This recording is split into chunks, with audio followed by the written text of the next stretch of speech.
4 subject से 20 marks का MCQ आना है और 20 मार्क्स के एमसीक्यू ऐसे क्वेश्चंस हैं जिन अगर इनका आंसर हमें आता है तो ये पूरे के पूरे नंबर हमारे हो जाएंगे, इसमें कोई नंबर कटने का चांस नहीं है। अब देखने वाली बात ये है कि ये क्वेश्चन तो पूछा जा चुका है।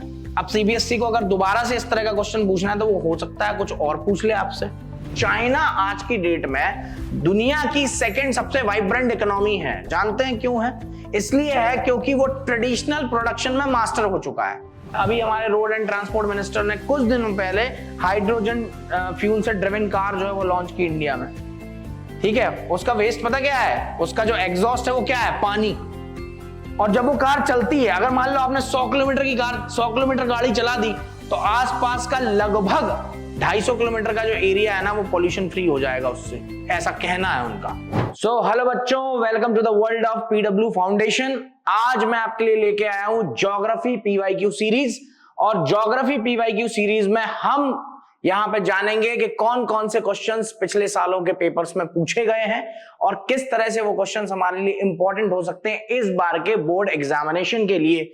जानेंगे कि किस तरह से हमें आंसर राइटिंग करनी है, क्या हमारी अप्रोच होनी चाहिए, क्या हमें आंसर में डालना है, क्या नहीं डालना है, ये सारी चीजें हम यहां पे आज डिस्कस करने वाले हैं।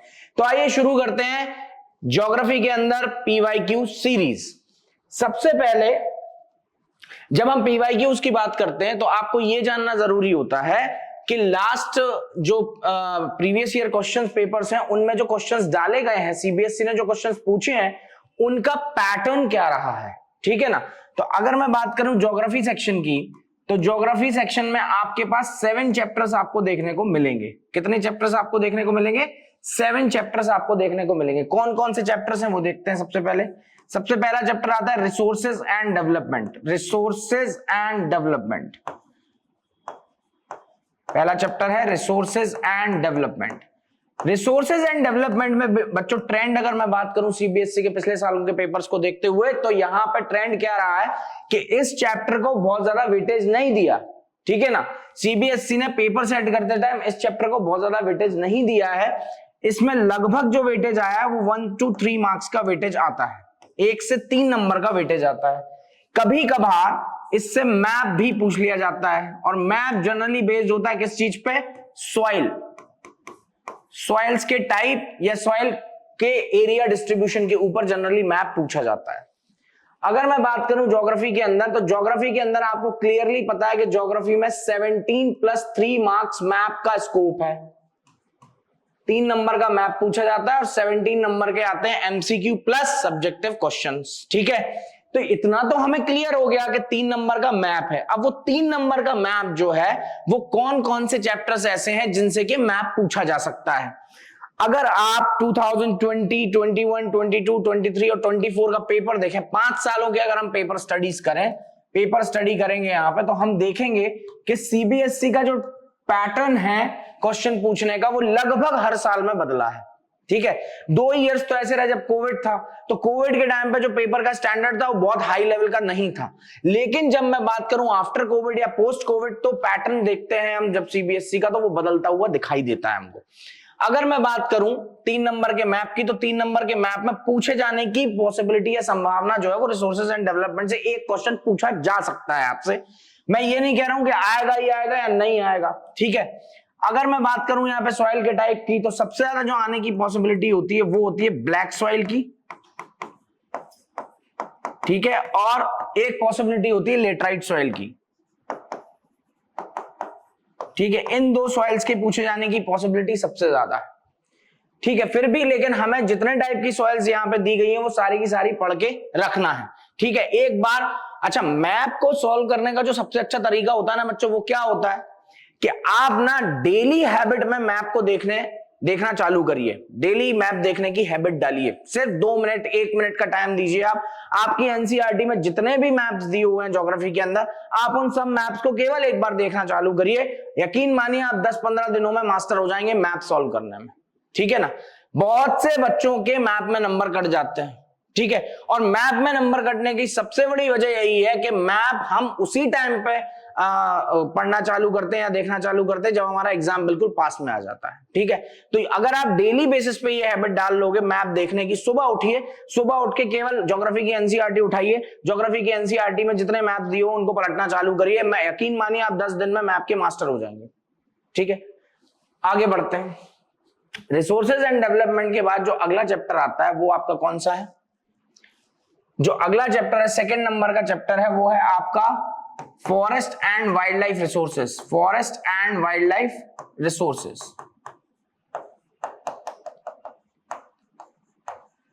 Forest and wild life resources. अगर मैं इस वाले चैप्टर की बात करूं तो इस चैप्टर से एमसीक्यू, ठीक है ना, सब्जेक्टिव क्वेश्चन और मैप का क्वेश्चन पूछे जाने की संभावना है। लेकिन पिछले कुछ अगर हम पेपर्स उठा के देखें, लगभग 5 साल के पेपर उठा के देखें, तो इससे मैप नहीं आया। ठीक है, इससे मैप नहीं आया, इससे केवल ऑब्जेक्टिव टाइप के क्वेश्चंस पूछे गए या एक आध सब्जेक्टिव टाइप का क्वेश्चन पूछा गया है। फिर तीसरे नंबर पे आता है आपका water resources. Water resources, water resources से एक तो केस स्टडी पूछी गई है, केस स्टडी, ठीक है, और दूसरा मैप का क्वेश्चन पूछा गया है, मैप। अगर मैं वाटर रिसोर्सेज के मैप की बात करूं तो मैप में यहां पे सिर्फ और सिर्फ आपसे क्या पूछे जाते हैं? डैम्स, और उनमें से भी कुछ सिलेक्टेड डैम्स है जिनका डिटेल सीबीएसई अपने ब्लूप्रिंट में ऑलरेडी दे देता है कि भाई हम ये मैप पूछने वाले हैं आपसे। ठीक है, उनमें कुछ इंपॉर्टेंट मैप्स कौन से हैं? जैसे कि एक मैप है सलल मैप, सलल डैम। ठीक है, उनमें से कौन से इंपॉर्टेंट डैम्स हैं? तो पहला है सलल डैम। सलल डैम किसके रिवर के ऊपर बना हुआ? चेनाब रिवर के ऊपर बना है, जम्मू एंड कश्मीर में। ठीक है, फिर एक मैप पूछा जाता है सरदार सरोवर डैम। सरदार सरोवर डैम, ठीक है, किस पे ऊपर बना हुआ है? नर्मदा। अब नर्मदा के ऊपर बना हुआ तो मध्य प्रदेश मत लगा देना, इसका आंसर गुजरात है।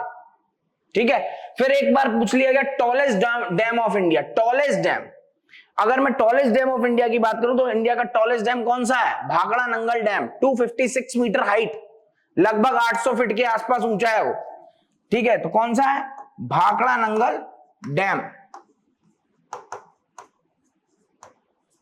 सतलज रिवर के ऊपर बना हुआ है। ठीक है, इस तरह से डैम्स पूछे जाते हैं आपसे। फिर एक आपको मिलेगा यहां पे कौन सा chapter? Minerals and energy resources. Minerals and energy resources, minerals and energy resources की अगर मैं बात करूं तो मिनरल्स एंड एनर्जी रिसोर्सेस से भी क्वेश्चन बहुत पूछे जाते हैं। ठीक है, मिनरल्स ऑफ एनर्जी रिसोर्सेस में एक इंपॉर्टेंट जो क्वेश्चन है वो आपका एक तो निकल के आता है हजार्ड्स ऑफ माइनिंग। माइनिंग से रिलेटेड जो हजार्ड्स हैं उनके बारे में लिखिए आप कि माइनिंग से क्या क्या हजार्ड्स हो सकते हैं, ये पूछे जाने की संभावना है। अगर क्वेश्चन थोड़ा सा लॉजिकल बनाएंगे, क्वेश्चन पेपर थोड़ा लॉजिकल बनाएंगे तो वो क्वेश्चन डालने की संभावना है। ठीक है, फिर बात अगर करें यहां पे माइंस पूछे जाने की पॉसिबिलिटी है। माइंस के बारे में पूछा जा सकता है, कौन कौन सी माइंस जो एक्टिव माइंस है इंडिया में उनकी डिटेल के बारे में पूछा जा सकता है आपसे। मैप में भी माइन डाली जा सकती है। ठीक है, फिर एक चैप्टर आपका निकल के आएगा कौन सा? एग्रीकल्चर। एग्रीकल्चर अगर चैप्टर की बात करूं तो इस चैप्टर का वेटेज भी ठीक ठाक वेटेज है इसके पास। ठीक है ना, एग्रीकल्चर। फिर एक चैप्टर निकल के आता है मैन्युफैक्चरिंग इंडस्ट्री। मैन्युफैक्चरिंग इंडस्ट्री से भी क्वेश्चन काफी पूछे जाते हैं। मैन्युफैक्चरिंग इंडस्ट्री, और एक चैप्टर जो है आपका लास्ट में बच रहा है वो कौन सा है? वो है आपका lifelines of Indian economy. Lifelines of Indian economy.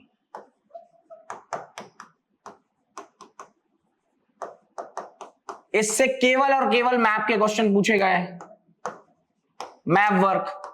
ठीक है ना, और मैप में भी क्या पूछा जाता है इससे मैप में पूछा जाता है आपसे पोर्ट्स के बारे में।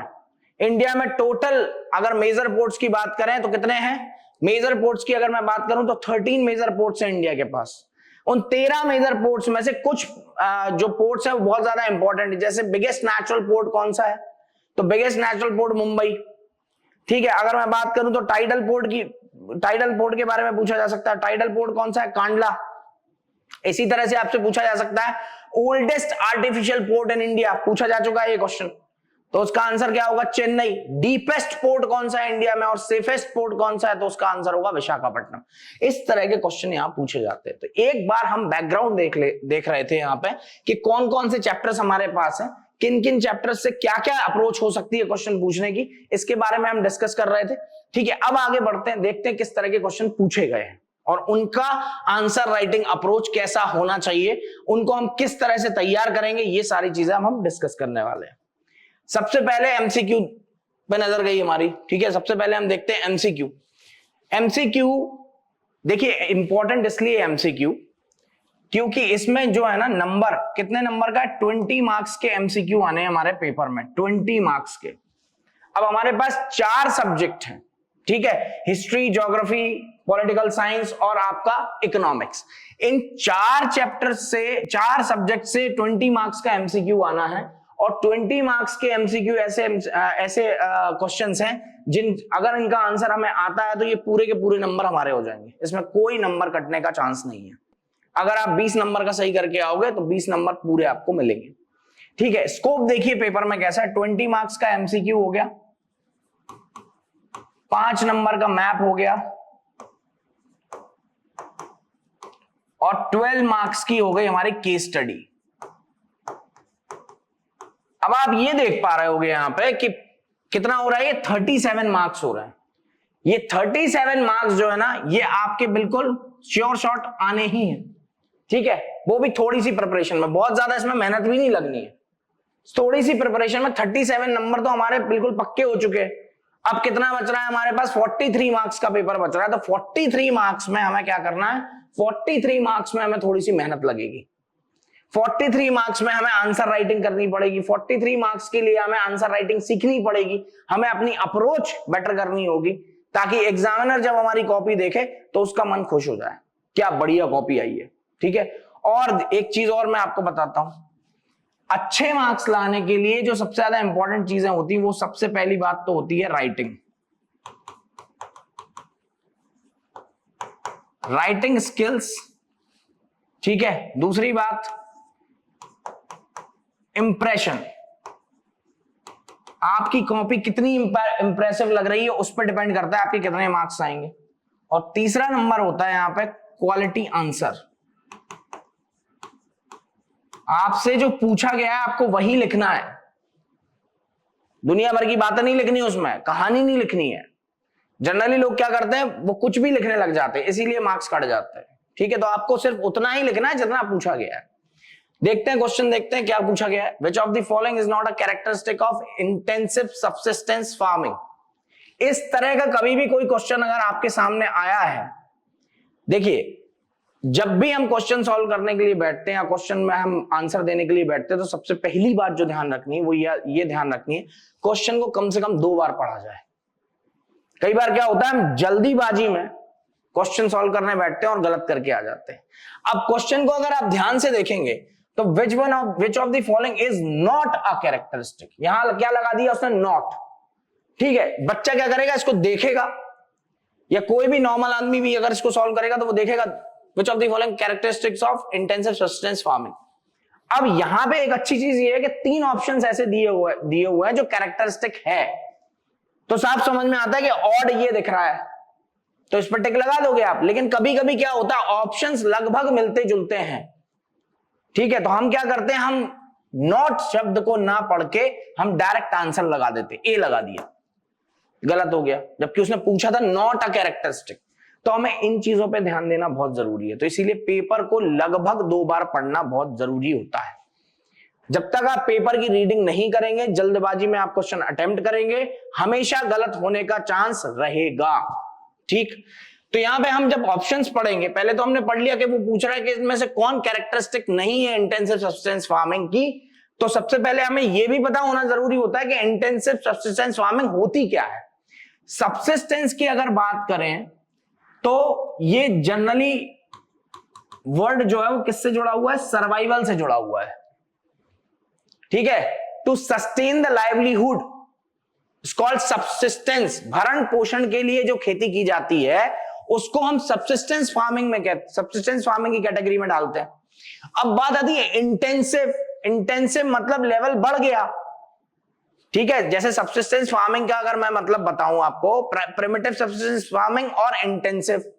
तो प्रिमिटिव सब्सिस्टेंस फार्मिंग जो होती है वो स्मॉल साइज ऑफ प्लॉट पे होती है या लैंड एरिया में होती है, ठीक है ना, छोटे खेतों में या कम साइज के जो खेत होते हैं उनमें प्रैक्टिस की जाती है।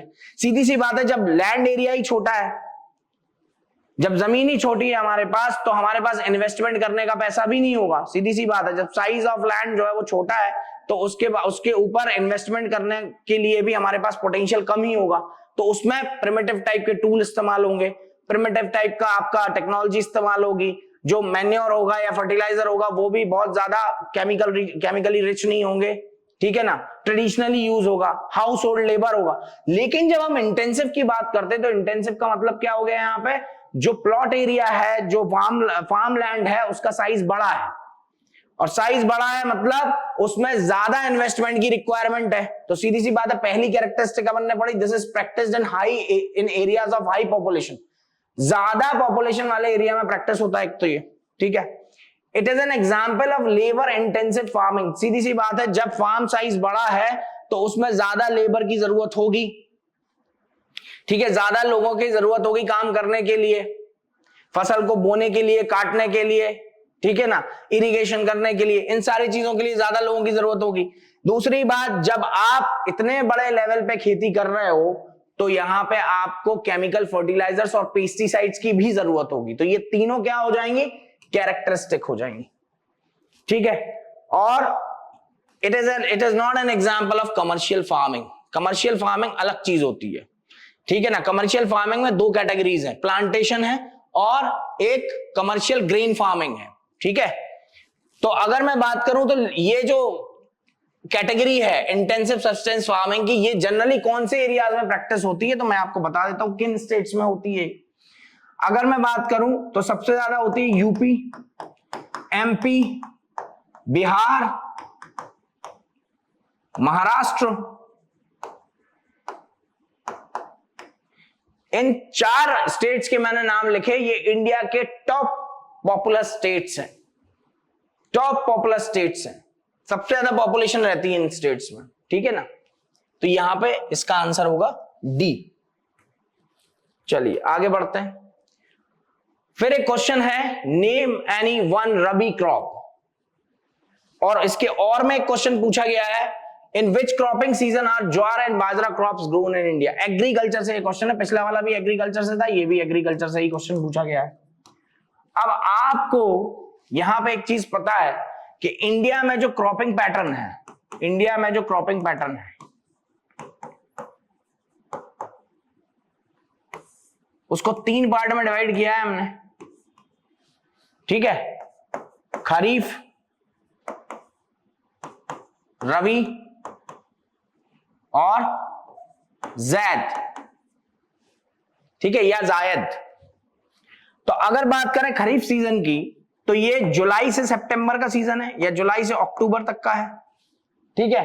और रबी की अगर मैं बात करूं तो ये नवंबर से लेके और मार्च तक का सीजन है, मतलब वेरी कर सकता है वो। कहीं कहीं पे अगर सोइंग दिसंबर में हो रही है तो उसकी हार्वेस्टिंग अप्रैल में होगी, कहीं पे अगर अक्टूबर में रबी सीजन चालू हो रहा है तो उसकी हार्वेस्टिंग फरवरी और मार्च में होगी। जायद का सीजन जो है वो आपका चलता है अप्रैल टू जून, ठीक है। अब वो हमसे क्वेश्चन क्या पूछ रहा है, हमसे क्वेश्चन पूछ रहा है एक रबी क्रॉप का नाम बताइए। तो रबी क्रॉप की अगर मैं बात करूं,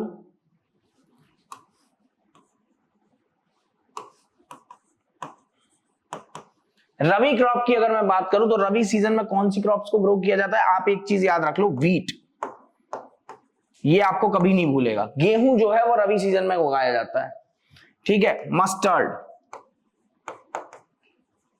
ठीक है, और ग्राम,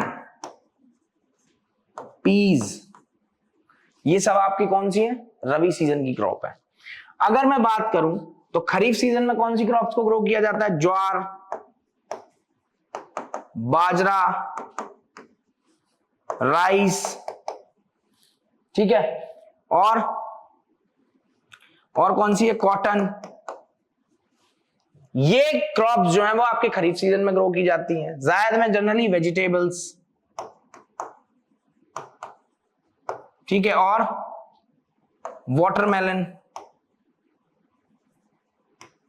ठीक है, इस तरह की चीज है, कुकुम्बर। अब देखने वाली बात यह है कि ये क्वेश्चन तो पूछा जा चुका है। अब सीबीएसई को अगर दोबारा से इस तरह का क्वेश्चन पूछना है तो वो हो सकता है कुछ और पूछ ले आपसे। तो अगर मैं बात करूं राइस की, राइस, वो राइस से भी क्वेश्चन बना सकते हैं।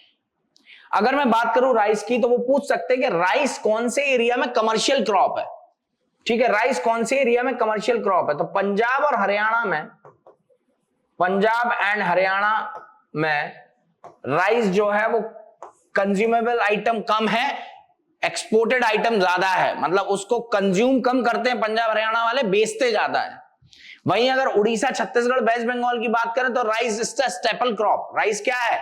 स्टेपल क्रॉप है, क्योंकि उनका मेन फूड ही चावल है, जबकि पंजाब और हरियाणा में मेन फूड चावल नहीं है।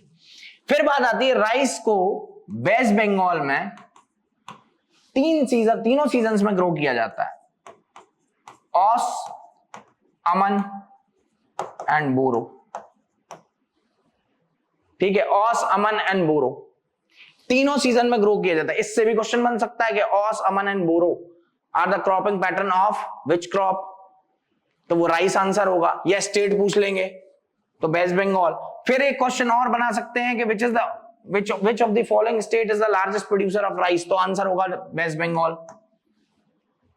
वीट का पूछ सकते हैं, वीट का सबसे बड़ा प्रोड्यूसर कौन है, तो उत्तर प्रदेश है।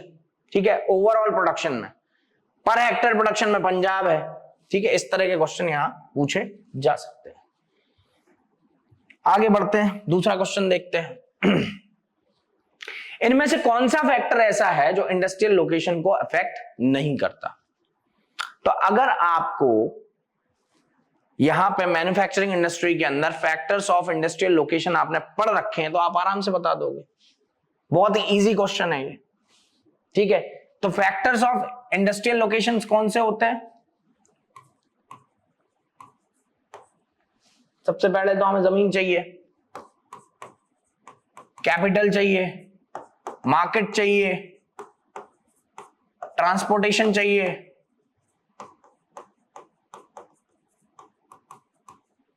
रॉ मटेरियल चाहिए, पावर सप्लाई चाहिए,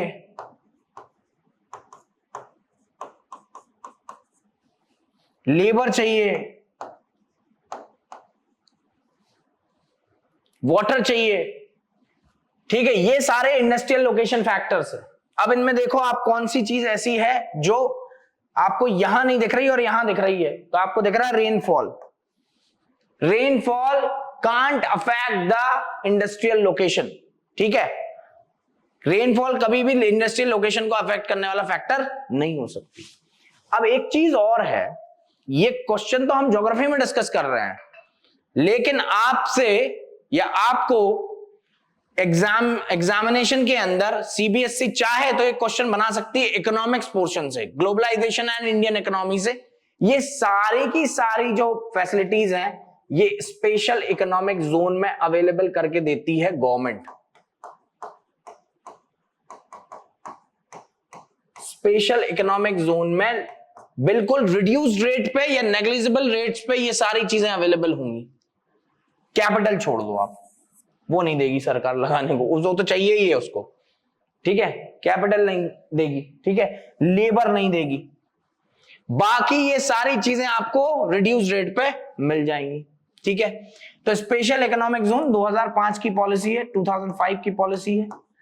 ठीक है, और इंडियन गवर्नमेंट ने स्पेशल इकोनॉमिक जोन क्रिएट करने का जो मोटो है उनका वो ये है ताकि मैक्सिमम इन्वेस्टमेंट को अट्रैक्ट कर सके पर्टिकुलर रीजन्स में, जो रीजन्स इंडस्ट्रियली बैकवर्ड है। भारत में इकोनॉमी इतने स्लो रेट से क्यों बढ़ती है, उसका सबसे बड़ा रीजन ये भी है कि हमारे पास ना इंडस्ट्रियल डेवलपमेंट बहुत हाई लेवल का नहीं है। हमारे पास इंडस्ट्रीज बहुत ज्यादा नहीं है। इंडस्ट्रीज जो है वो आपकी कॉन्सेंट्रेटेड है पर्टिकुलर प्लेसेस पे, सारी जगह इंडस्ट्रीज नहीं है। इसीलिए हमारी जो इकोनॉमी है बहुत स्लो रेट से आगे बढ़ रही है due to lack of infrastructural development and industrial development. चलिए आगे बढ़ते हैं, अगला क्वेश्चन उठाते हैं। अगले क्वेश्चन में आप देख पा रहे हो, ये पोर्ट वाला क्वेश्चन दे दिया उन्होंने, लाइफलाइंस ऑफ इंडियन इकोनॉमी का क्वेश्चन है। अब तो मैप पूछेंगे उससे, बट फिर भी हम इसको डिस्कस करेंगे, क्यों? ताकि आपको ये तो पता चलेगा ये कौन सा पोर्ट कहां पे है। ठीक है, जैसे यहां पे आपको टेबल दी हुई है, एक कांडला, तूतीकोरिन, पारादीप और हल्दिया। आपसे पूछा गया कौन सा पोर्ट किस लोकेशन पर सिचुएटेड है। ठीक है, देखते हैं साहब, मैंने आपको यहां पे अगर देखा जाए तो यहां पे आप ये देखोगे कि कई बार ऐसा होता है कि हमें एक दो चीजें पता होती हैं और दो चीजें नहीं पता होती हैं। तो हम इसमें एक मेथड लगा सकते हैं जिससे कि इसका आंसर निकल जाएगा आराम से। क्या मेथड है वो मेथड है एलिमिनेशन मेथड। एलिमिनेशन करना है हमें यहाँ पे। ठीक है, चलो मान लेते हैं आपको कांडला और हल्दिया के बारे में पता है, या आपको सिर्फ कांडला के बारे में पता है। तो अब हम देखेंगे कि फर्स्ट का जो मैच है वो किसके साथ हो रहा है, 4 के साथ गुजरात में। देखते हैं कौन से ऑप्शन है फर्स्ट के साथ 4 को मैच करा रहे हैं। तो हमें दो ऑप्शन ऐसे मिले जिनमें के फर्स्ट को फर्स्ट के साथ मैच करा रहे, तो गलत हो जाएगा वो। फर्स्ट को सेकंड के साथ मैच करा रहे, तो ये भी गलत हो जाएगा। तो दो ऑप्शन हमारे हट गए। जैसे केबीसी में होता है ना 50-55 लाइफलाइन यूज करते हो आप, तो उसमें क्या होते हैं, दो ऑप्शन जो है डिलीट हो जाते हैं, यहां भी डिलीट हो गए। मतलब अब आपके आंसर सही होने का चांस जो है वो कितने परसेंट हो गया, 50%। सही होने का 50% चांस है। इन दोनों में से कोई भी ऑप्शन आप लगा के आओगे, 50% की उम्मीद है, 50% की पॉसिबिलिटी है कि आपका आंसर सही हो सकता है। अब अगर हम देखें तो हमें सिर्फ कांडला के बारे में पता है। अब यहां दोनों ऑप्शंस ऐसे दिख रहे हैं जिनमें के फर्स्ट का मैच 4 के साथ करा दिया गया है। ठीक है, तो अब हमारी जो आंसर सही होने की पॉसिबिलिटी है वो 50% है। आप इस ऑप्शन को भी लगा सकते हो, इस ऑप्शन को भी लगा सकते हो, इनमें से लेकिन एक ही सही है। तो ये तो मैंने आपको वो सिचुएशन बता दी जब आपके पास सिर्फ एक ऑप्शन आपको पता है, दूसरा ऑप्शन आपको, आपने कभी नाम ही नहीं सुना, मान लो इनका, तूतीकोरिन, पारादीप, हल्दिया, इनका नाम ही नहीं सुना आपने। तो हम फिर क्या करेंगे ऐसी सिचुएशन में, फिर हमारे पास वही ऑप्शन है 50% वाला। लेकिन अगर आपको दो के बारे में पता है, मान लो आपको हल्दिया के बारे में पता है कि हल्दिया वेस्ट बंगाल में, तो अब हम सीधा देखेंगे कि 4 का मैच 1 के साथ होना चाहिए, और वो हमें किस ऑप्शन में दिख रहा है। तो क्या हमें इस ऑप्शन में दिख रहा है, नहीं दिख रहा, लेकिन हमें इस ऑप्शन में दिख रहा है, तो बाकी दो से हमें लेना देना ही नहीं है, ये आपका आंसर निकल के आ जाएगा। ठीक है, so this is called elimination method. ठीक है, एलिमिनेशन मेथड बहुत मैक्सिमम टाइम काम करता है, मैक्सिमम टाइम। तो कभी भी ऐसी सिचुएशन में फंसो तो इस मेथड को यूज कर लेना। चलो आगे बढ़ते हैं। Which one of the following activities comes under primary sector? अब इस क्वेश्चन का आंसर देने के लिए आपको सबसे पहली बात तो ये पता होना चाहिए कि कितने टाइप के सेक्टर्स होते हैं। ठीक है, कितने टाइप के सेक्टर्स होते हैं, कितने टाइप की एक्टिविटीज होती हैं। तो अगर मैं एक्टिविटी के बेस पे देखूं, इकोनॉमिक एक्टिविटीज के बेस पे देखूं, बेस्ड ऑन इकोनॉमिक एक्टिविटीज,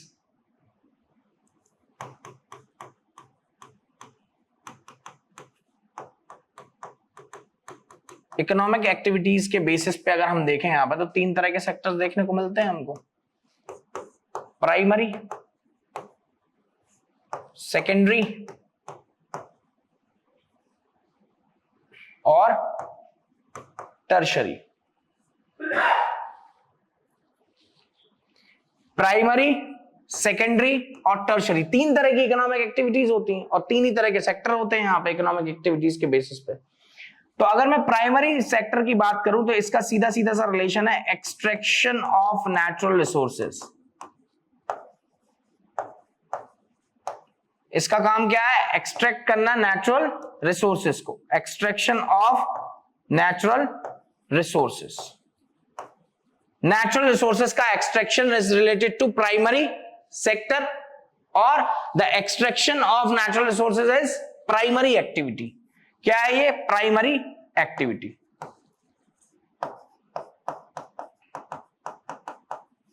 इसी तरह से सेकेंडरी सेक्टर का काम क्या है,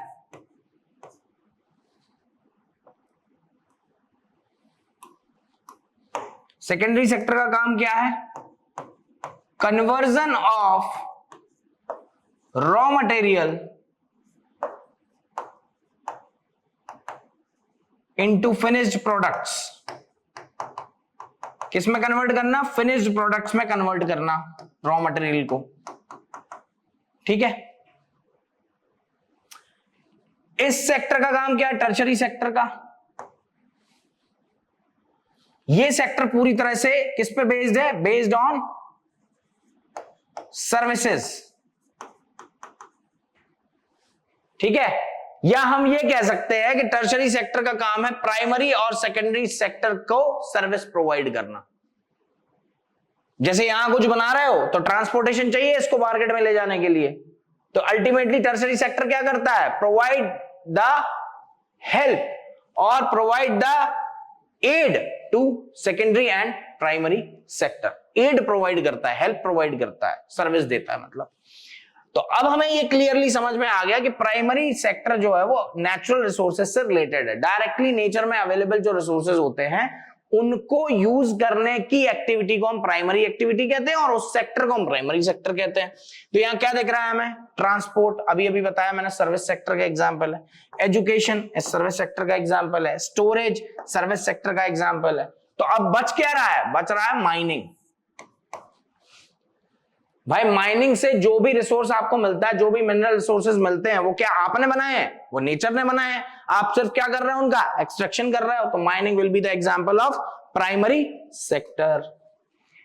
चलिए अगला एक सब्जेक्टिव क्वेश्चन आता है। सब्जेक्टिव क्वेश्चन में ये 5 मार्क्स का क्वेश्चन है, 5 नंबर का क्वेश्चन है। Why are manufacturing industries considered as the backbone of economic development of a country? Explain। जहां भी explain वर्ड लिखा हुआ है मतलब वो आपसे 100 वर्ड का आंसर मांग रहा है। कितना चाहिए उसको? 100 वर्ड्स का आंसर चाहिए। अब आप 100 वर्ड्स कैसे लिख सकते हो भाई? तो मैं डिवाइड कर देता हूं उसको 3 पार्ट में। किसी भी आंसर के ना 3 पार्ट होते हैं। सबसे पहले उसका होता है इंट्रोडक्शन, ठीक है, फिर होती है मेन बॉडी और फिर आता है कंक्लूजन। अब आपने 3 पार्ट में जब इसको तोड़ दिया तो सबसे पहले आपको यह बताना पड़ेगा कि मैन्युफैक्चरिंग इंडस्ट्रीज क्या है। ठीक है, मैन्युफैक्चरिंग इंडस्ट्रीज की डेफिनेशन लिखिए, आप डिफाइन करिए मैन्युफैक्चरिंग इंडस्ट्रीज को। Define manufacturing industries.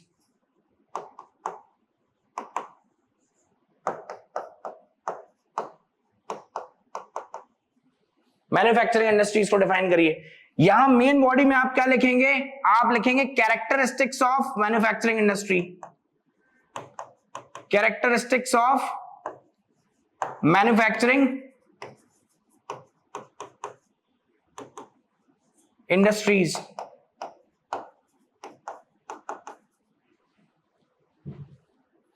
कैरेक्टरिस्टिक्स में क्या क्या लिखना है मैन्युफैक्चरिंग इंडस्ट्री में आपको, ये बुलेट पॉइंट्स में बता देता हूं आपको। सबसे पहले आपको यह बताना है कि मैन्युफैक्चरिंग इंडस्ट्री अगर आपकी कंट्री में डेवलप हो रही है या आपकी कंट्री में प्रेजेंट है मैन्युफैक्चरिंग इंडस्ट्रीज बड़े लेवल पे, तो उसका फायदा किस किस को मिलेगा? सबसे पहली बात, अगर आप इंडस्ट्रियल डेवलपमेंट करते हो तो जो प्राइमरी सेक्टर है उसको मिलता है ग्रोथ। ठीक है, सबसे पहली बात तो आपको स्टार्ट करना है प्राइमरी सेक्टर से, क्योंकि जितनी ज्यादा इंडस्ट्री होगी उतनी ज्यादा रॉ मटेरियल की रिक्वायरमेंट होगी। और वो रॉ मटेरियल कहां से आएगा? वो रॉ मटेरियल आएगा प्राइमरी सेक्टर से। तो प्राइमरी सेक्टर क्या है? सप्लायर ऑफ रॉ मटेरियल है। सेकेंडरी सेक्टर क्या है? मैन्युफैक्चरिंग इंडस्ट्री क्या है? Converter of raw material into finished product है with the use of manufacturing process. बनाने की जो प्रक्रिया है, बनाने का जो प्रोसेस है, वो इस्तेमाल होता है इंडस्ट्री में। बाकी इंडस्ट्री जो है वो क्या करती है? फिनिश प्रोडक्ट बनाने के बाद उसको बाहर करती है, मार्केट में ले जाती है, और मार्केट में ले जाने का काम टर्शरी सेक्टर का है। तो यहां हमें देखने को मिल रहा है कि provide base to primary sector. ठीक है, और क्या दिख रहा है? Development of service sector. Service sector का डेवलपमेंट कर रही है वो मैन्युफैक्चरिंग इंडस्ट्री। और क्या देती है? एम्प्लॉयमेंट अपॉर्चुनिटीज देती है। एम्प्लॉयमेंट अपॉर्चुनिटीज देती है। और क्या देती है? वैरायटी ऑफ प्रोडक्ट्स देती है। क्या देती है? Variety of products. So consumers और customers will have greater choice in product. बहुत सारी चॉइसेस अवेलेबल होंगी ना कस्टमर्स के लिए अगर वैरायटी ऑफ प्रोडक्ट आपकी कंट्री बनेगी। चाइना आज की डेट में दुनिया की सेकंड सबसे वाइब्रेंट इकोनॉमी है। जानते हैं क्यों है? इसलिए है क्योंकि वो ट्रेडिशनल प्रोडक्शन में मास्टर हो चुका है। पूरी दुनिया में सबसे ज्यादा अगर कोई प्रोडक्शन कर रहा है तो वो चाइना कर रहा है। आप उससे प्रोडक्ट बोलिए, आपके बोलने के 2 मिनट के अंदर प्रोडक्ट बना के दे देगा आपको। आप तो इमेजिन करिए क्या प्रोडक्ट हो सकता है, वो प्रोडक्ट बना देगा चाइना। आज के डेट में आप देख रहे हो ना, जितने टूल्स, जितने एसेसरीज, जो होम एसेसरीज हैं, घर के लिए जो एसेसरीज हैं, बाहर के लिए जो एसेसरीज हैं, मार्केट के लिए जो एसेसरीज, सबका सब चाइना बना रहा है। मतलब खिलौनों से लेके और आपके बड़े बड़े मशीन्स तक सब चाइना से बन के आ रही हैं। उसकी वजह क्या है? उसने अपने लेबर सेक्टर को क्या किया है? स्किल्ड कर दिया। ठीक है, तो आज के डेट में अमेरिका या यूएसए की अगर मैं बात करूं, यूएसए या यूरोपियन कंट्रीज का सबसे बड़ा मैन्युफैक्चरर कौन है? चाइना है, क्योंकि वो सस्ते दामों में बना के दे रहा है। ठीक है, वो सस्ते दामों में बना के दे रहा है। ठीक है ना, वैरायटी ऑफ प्रोडक्ट देते हैं, एम्प्लॉयमेंट देते हैं, development of service sector, provides base to primary sector, also responsible for the development of agriculture. क्या करता है? मॉडर्नाइज करता है एग्रीकल्चर को। क्या करता है? मॉडर्नाइज करता है एग्रीकल्चर को।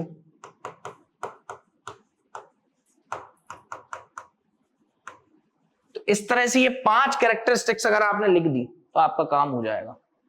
फिर कंक्लूजन में आपको लिखना है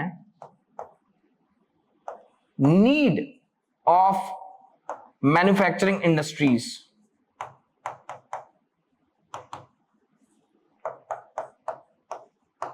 इंडस्ट्रीज फॉर इकोनॉमिक डेवलपमेंट। हमें क्यों जरूरत है मैन्युफैक्चरिंग इंडस्ट्रीज की इकोनॉमिक डेवलपमेंट के लिए? आप लिखेंगे कि भाई there is a need of manufacturing industries in a country or in India to develop or to industries for economic development. Economic development के लिए industries की बहुत ज्यादा इंपॉर्टेंस है, बहुत ज्यादा रिक्वायरमेंट है।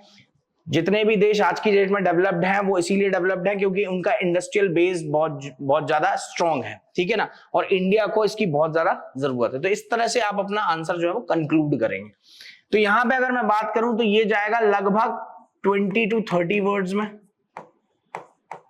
ठीक है, और ये जाएगा 20 वर्ड्स में।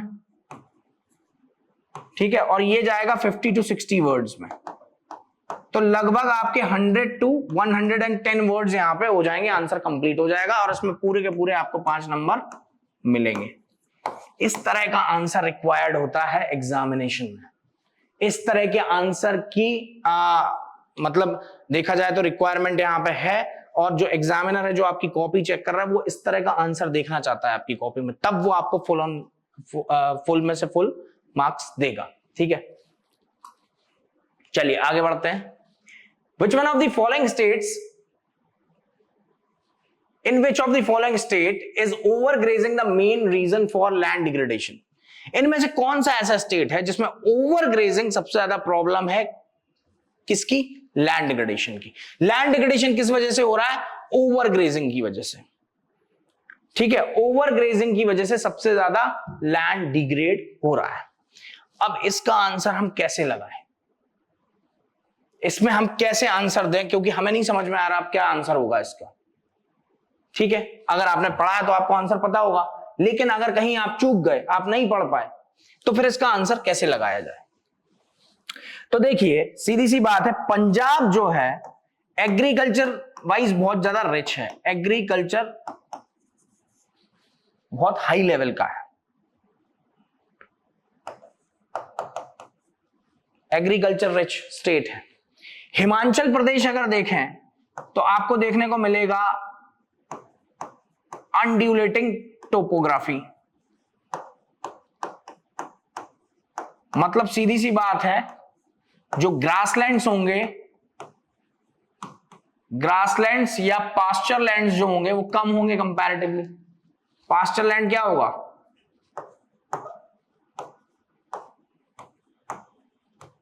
स्मॉल या कम, लो लेवल होगा। फिर हमें मध्य प्रदेश दिखता है, तो Madhya Pradesh the second largest state in terms of geographical area in India, second सबसे लार्जेस्ट स्टेट है, बट इसका अगर देखें तो above 30% part is covered by forest.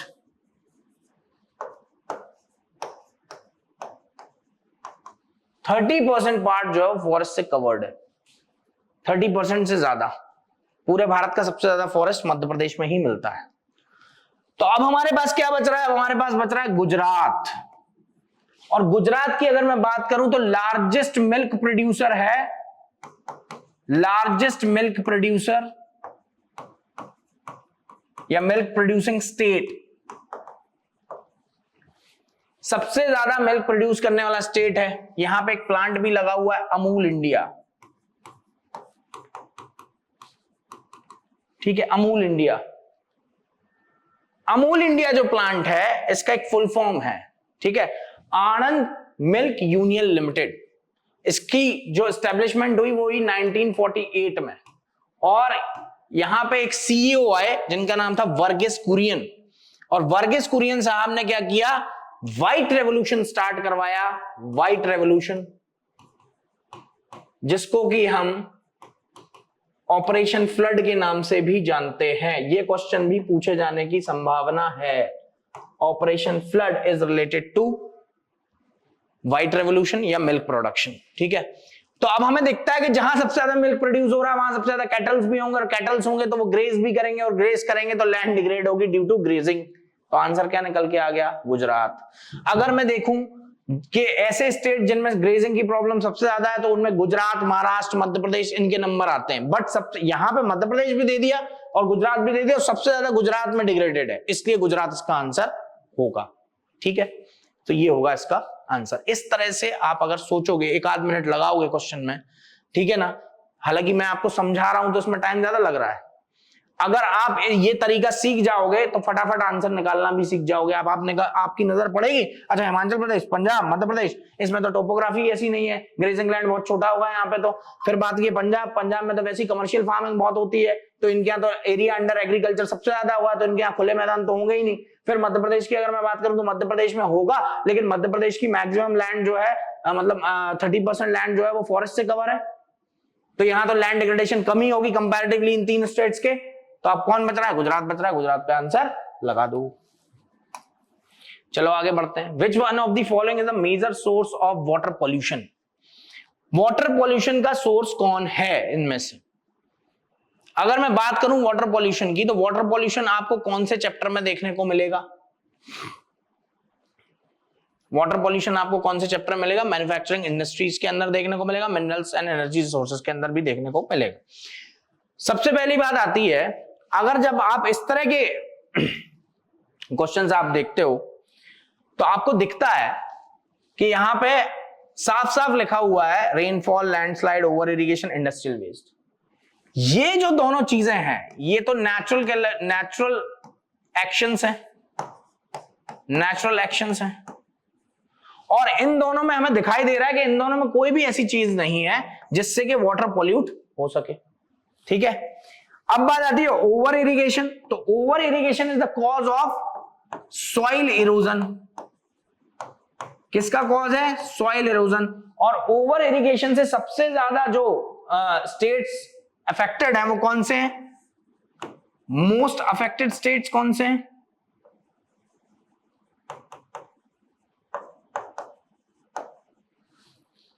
सबसे ज्यादा पंजाब, हरियाणा और वेस्टर्न उत्तर प्रदेश, ठीक है ना, यूपी। इन तीन स्टेट्स में सबसे ज्यादा ओवर इरिगेशन है। ओवर इरिगेशन की वजह क्या है? क्योंकि इन लोगों के पास इरिगेशनल रिसोर्सेज कंपैरेटिवली पूरी कंट्री में सबसे ज्यादा है। सबसे ज्यादा कैनाल नेटवर्क इनके पास है, सबसे बड़ी नदियां इनके पास है, ठीक है, सबसे ज्यादा फर्टाइल प्लेन्स भी इन्हीं के पास है। तो जब पानी बहुत ज्यादा अवेलेबल है तो बहाओ करो, खेती में डालो पानी, जितना डाल सको उतना डालो। तो ज्यादा इरिगेशन करने की वजह से क्या होता है? टॉप लेयर जो होती है सॉइल की, या टॉप मोस्ट लेयर जो होती है सॉइल की, वो क्या होती है? खराब होती है, इरोड हो जाती है। अब क्या बच रहा है हमारे पास? Industrial waste. तो industrial waste will be the answer. इस तरह से आप लगा सकते हो। हालांकि ये क्वेश्चन तो बहुत लो लेवल का है, आराम से आपको देखते ही समझ में आ जाएगा कि इंडस्ट्रियल वेस्ट इसका आंसर है। लेकिन मैं जो आपके लिए सीरीज लेके आया हूं वो केवल और केवल उन बच्चों के लिए तो नहीं है ना जो एक्स्ट्राऑर्डिनरी दिमाग रखते हैं या जो बहुत ब्रिलियंट है पढ़ने में, ये उन बच्चों के लिए भी है जो छोटे छोटे क्वेश्चंस में भी प्रॉब्लम फेस करते हैं। ठीक है, जो छोटे छोटे क्वेश्चंस या लो लेवल के क्वेश्चंस को भी गलत करके आते हैं। मेरा मकसद जो है, मेरा जो मोटिव है वो ये है कि आपका एक नंबर भी एग्जाम में नहीं कटना चाहिए। ठीक है, आगे बढ़ते हैं। Why is over irrigation for land degradation? Responsible for land degradation। यहां पर responsible वर्ड छूट गया तो उसको आप लिख लेना, responsible for land irrigation। क्या करता है ये? Decrease the fertility of soil, increases landslide, decreases the water absorption of soil, increases the salinity of soil। क्या करेगा ये? सॉइल की जो सैलिनिटी है वो बढ़ा देगा। फर्टिलिटी को नुकसान नहीं होता है पानी ज्यादा डालने से। अच्छा, ज्यादा वाटर एक्यूमुलेशन होता है तो क्या कहते हैं उसको? वाटर एक्यूमुलेशन अगर हो गया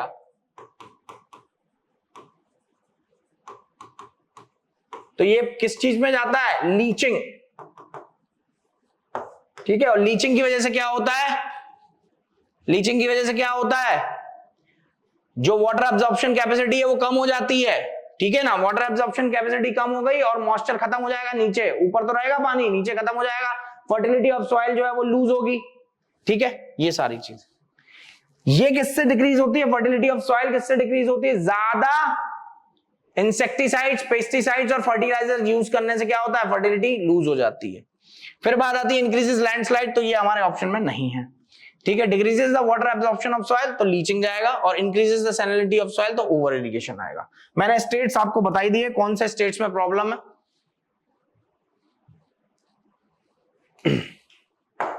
क्वेश्चन पढ़िए।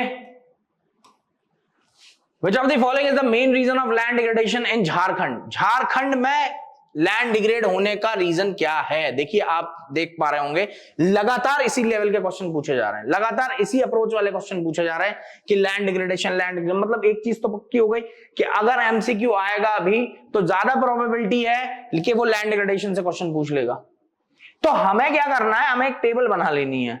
ठीक है, उसमें एक तरफ लिखना है land degradation factor, land degradation factor,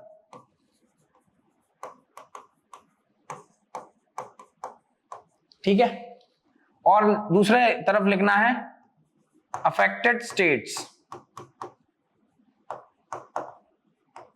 ठीक है, ऐसे लिख लेंगे आप।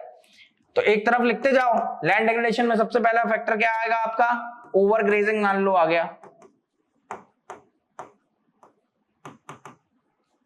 ठीक है, दूसरा आ गया over irrigation,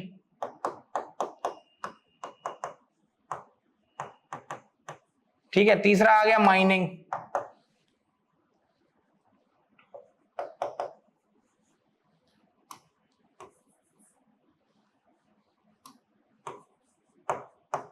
over grazing, mining. और बताइए, और कोई होता है फैक्टर लैंड डिग्रेड करने का?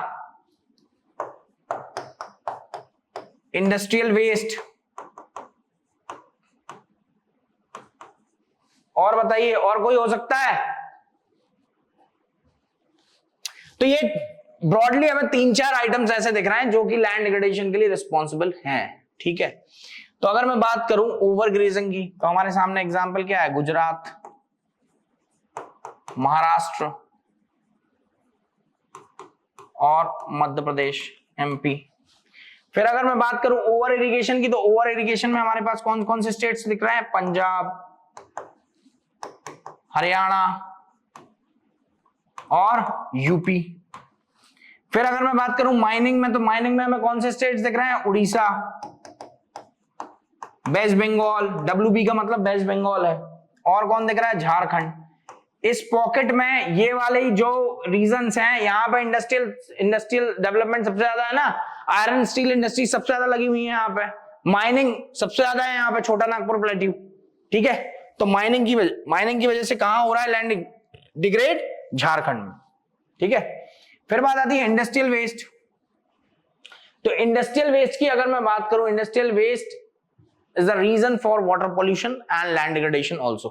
तो अब वाटर पॉल्यूशन का तो हमें पता है कि इंडस्ट्री से जो निकलने वाला वेस्ट है, अनट्रीटेड वेस्ट है, अगर वो वाटर बॉडी में डालोगे तो वाटर बॉडी क्या हो जाएगी, पॉल्यूट हो जाएगी।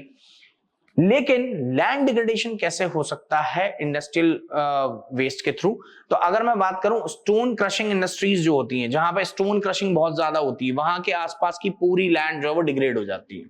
तो स्टोन क्रशिंग इंडस्ट्रीज जिस एरिया में सबसे ज्यादा होंगी, वहां पे सबसे ज्यादा क्या होगा, आपका इंडस्ट्रियल वेस्ट की वजह से लैंड डिग्रेड होगा। तो आप कुछ मत करो, आप सीमेंट इंडस्ट्री को याद कर लो। सीमेंट इंडस्ट्री सबसे ज्यादा भारत में कहां है? तो राजस्थान, एमपी और कर्नाटका। जहां जहां स्टोन क्रशिंग इंडस्ट्रीज होंगी वहां लैंड डिग्रेड होगा, इन एरियाज में सबसे ज्यादा है। ठीक है, तो आंसर क्या होगा इस वाले क्वेश्चन का? माइनिंग। क्या आंसर हो जाएगा? माइनिंग। चलिए यहां क्वेश्चन दिया हुआ है, choose the correctly matched pair. Ferrous natural gas, non ferrous निकल। अब हमको क्या करना है यहाँ पे? मिनरल्स एंड एनर्जी रिसोर्सेस को याद कर लेना अपने चैप्टर को। Minerals and energy resources, minerals and energy resources.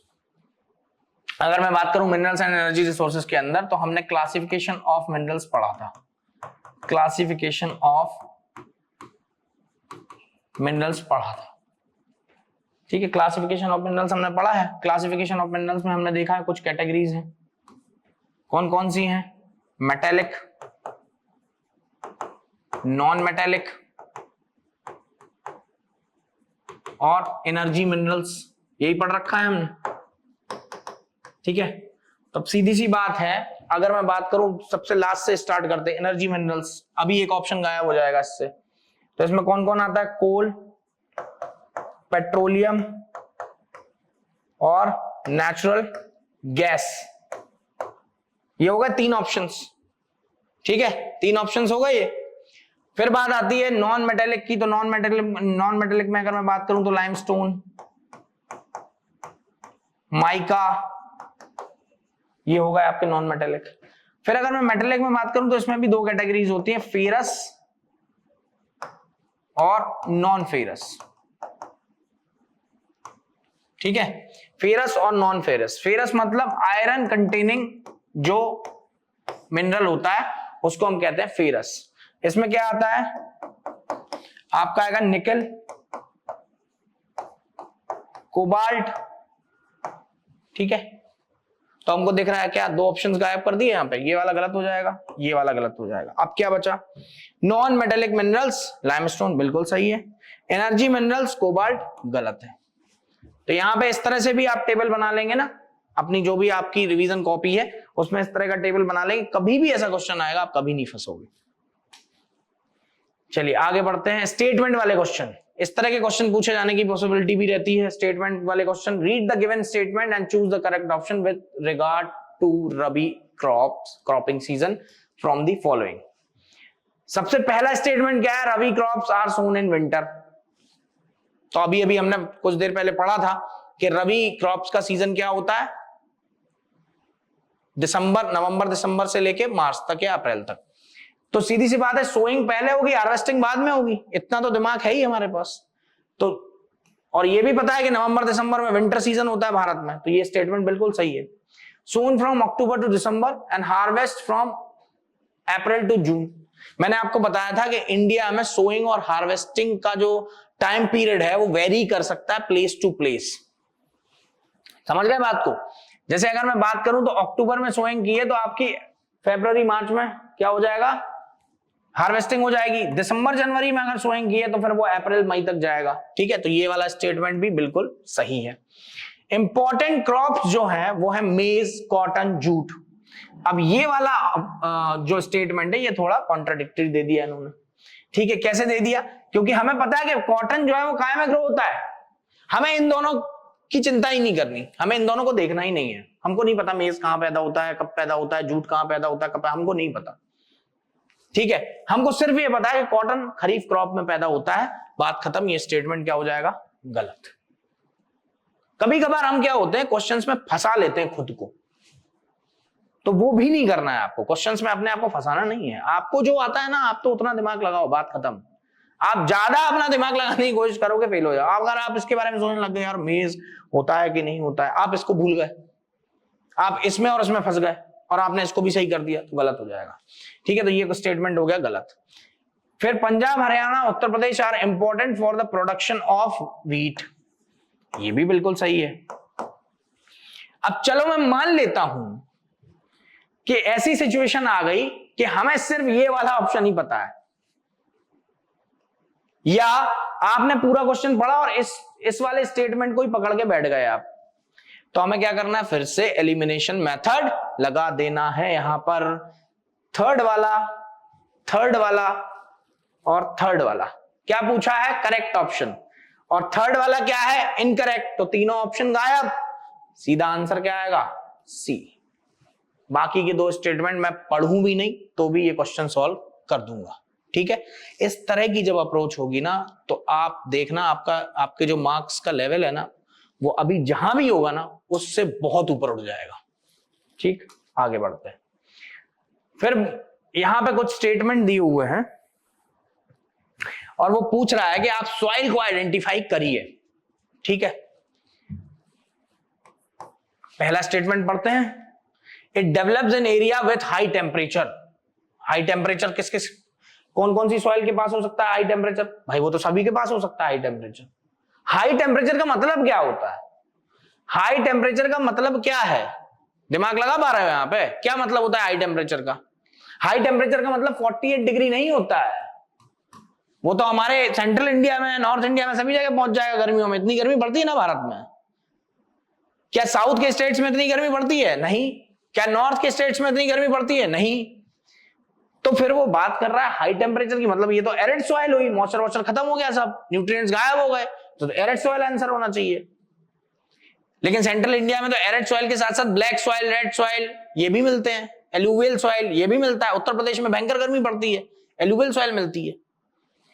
तो चलो पहला स्टेटमेंट हमने पढ़ लिया, नहीं समझ आया। अब ये कह रहा है it is the result of intense leaching due to heavy rain, मतलब बारिश भी बहुत ज्यादा है। मैंने आपको पहला स्टेटमेंट बताया कि हाई टेम्परेचर मतलब क्या होता है, 48 डिग्री नहीं होता हाई टेम्परेचर। हाई टेम्परेचर का मतलब होता है जो मीन टेम्परेचर है डे एंड नाइट का, वो ज्यादा। जैसे कि अगर मैं कोस्टल एरियाज की बात करूं तो दिन का टेम्परेचर है 24 टू 25 डिग्री सेल्सियस, सॉरी दिन का टेम्परेचर है 32 टू 35 डिग्री सेल्सियस, ठीक है, डे में। और नाइट का टेम्परेचर है 24 से 25 डिग्री सेल्सियस। कितना डिफरेंस दिख रहा है आपको? 10 डिग्री सेल्सियस का डिफरेंस दिख रहा है डे एंड नाइट के टेम्परेचर में। मतलब क्या हुआ, ये कौन सा एरिया कहलाएगा? Temperature, high temperature region. ज्यादा टेम्परेचर दिख रहा है ना यहाँ पे, दिन और रात के टेम्परेचर में बहुत ज्यादा डिफरेंस नहीं है। वहीं अगर हम देखें ये 48 वाले की अगर मैं बात करूं तो दिन का अगर 48 है तो रात का पहुंच जाएगा 18 टू 20 डिग्री। तो टेम्परेचर डिफरेंस ज्यादा है ना, टेम्परेचर डिफरेंस ज्यादा है। तो जहां टेम्परेचर डिफरेंस कम होता है वो एरियाज कहलाते हैं हाई टेम्परेचर रीजन। और वो कहां मिलेंगे आपको? वो मिलेंगे नियर टू द इक्वेटर या ट्रॉपिक्स पे। ठीक है, जो आपकी इक्वेटर से लेके 0 डिग्री से लेके और 23.5 डिग्री नॉर्थ वाला जो एरिया है इंडिया में, this will be called tropic region. ठीक है, और यहां पे अमाउंट ऑफ सनलाइट जो है वो कंपैरेटिवली ज्यादा होता है। दूसरी बात क्या है, ये सी एरियाज हैं, सी सराउंडेड एरियाज हैं, तो इनका जो एवरेज मीन टेम्परेचर है वो कंपैरेटिवली ज्यादा होता है। किससे? कंपैरेटिवली कम होता है किससे? नॉर्थ के एरियाज से या जो सब ट्रॉपिकल एरियाज हैं उनसे। ठीक है, तो पहला वाला ऑप्शन ही हो गया। It is the result of intense leaching due to heavy rain. तो हमें पता होना चाहिए कि भारत में ज्यादा बारिश कहां होती है। ज्यादा बारिश होती है, एक तो होती है वेस्टर्न घाट में, ठीक है, और दूसरी होती है north east India, north east India. तीसरा वाला ऑप्शन है दिया हुआ है ह्यूमस कंटेंट इज लो। अब यहां पे दो ऐसी सॉइल हैं जिनमें के ह्यूमस कंटेंट लो होता है। देखो ये दो ऑप्शन तो हट गए ना। ये दो ऑप्शंस तो हट गए, येलो सॉइल और ब्लैक सॉइल, इन दोनों में न्यूट्रिएंट्स होते हैं, ठीक है। अब बात आती है एरिड सॉइल में भी ह्यूमस कंटेंट लो होता है और लेटराइट सॉइल में भी होता है। तो एरिड सॉइल जनरली वहां मिलती है जहां लो रेनफॉल होती है, लो रेनफॉल, ठीक है। तो यहां क्या दिया हुआ, हाई रेनफॉल। और लीचिंग की प्रोसेस भी बता रहा है वो।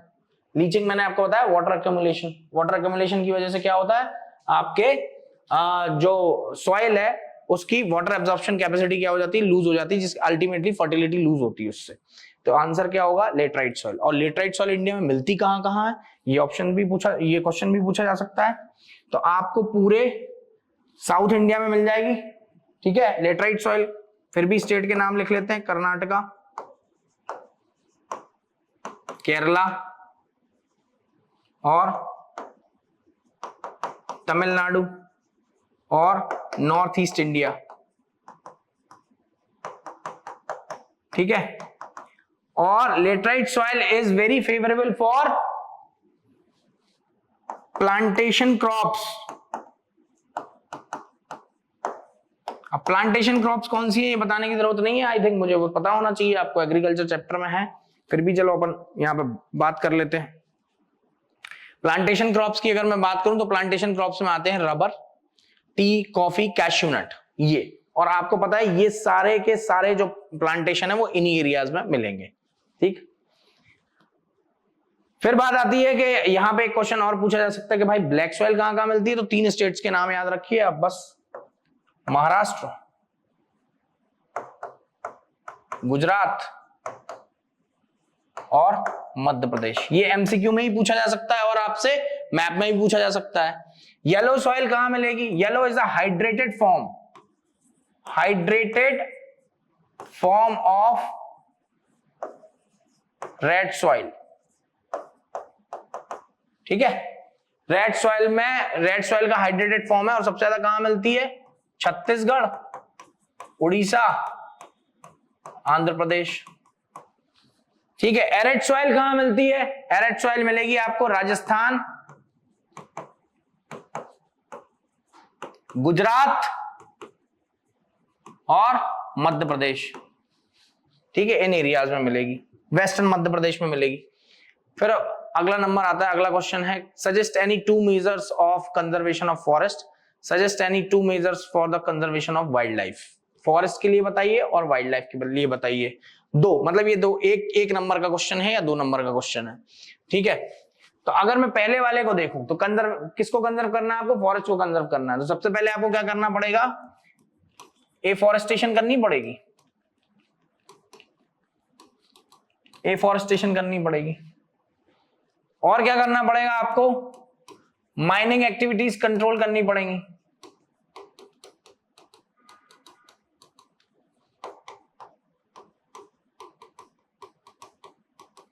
माइनिंग एक्टिविटीज को प्रोहिबिट करना पड़ेगा आपको। और क्या करना पड़ेगा आपको, करनी पड़ेगी सोशल फॉरेस्ट्री, ठीक है। जनता को साथ में मिला लो आप तो फॉरेस्ट कंजर्व हो जाएगा, ठीक है। इसके लिए एग्जांपल दे सकते हो आप चिपको मूवमेंट वगैरह का, ठीक है। फिर बोल रहा है कि वाइल्ड लाइफ को कैसे कंजर्व करोगे। तो वाइल्ड लाइफ को कंजर्व करने के लिए सबसे अच्छी चीज क्या है, बैन करो आप हंटिंग और पोचिंग को,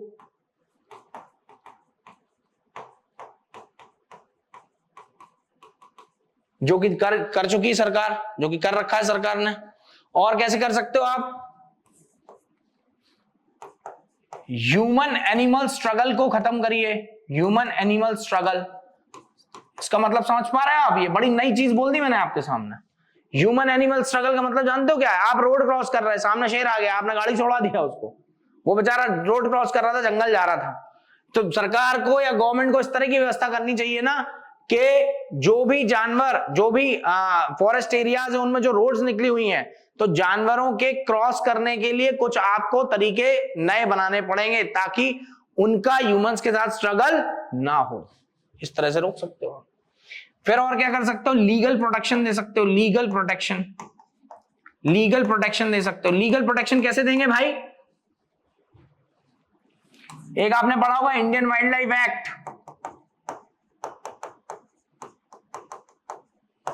1972, इसमें एक शेड्यूल है जिसको कहते हैं शेड्यूल नंबर 1। शेड्यूल नंबर 1 में जितने एनिमल्स, जितने बर्ड्स वगैरह जो डाली गई हैं इसके अंदर, वो क्या है, प्रोहिबिटेड कैटेगरी में आती हूं, उनकी हंटिंग नहीं की जा सकती। तो आप मैक्सिमम से मैक्सिमम वाइल्ड लाइफ को डाल दो इसमें, तो लीगल एड मिल जाएगी, उनको लीगल प्रोटेक्शन मिल जाएगा। मतलब अगर आपने शेर मार दिया इंडिया में या टाइगर मार दिया, 10 साल की सजा है मिनिमम, 10 साल के लिए जेल जाओगे, समझे। चलो आगे बढ़ते हैं।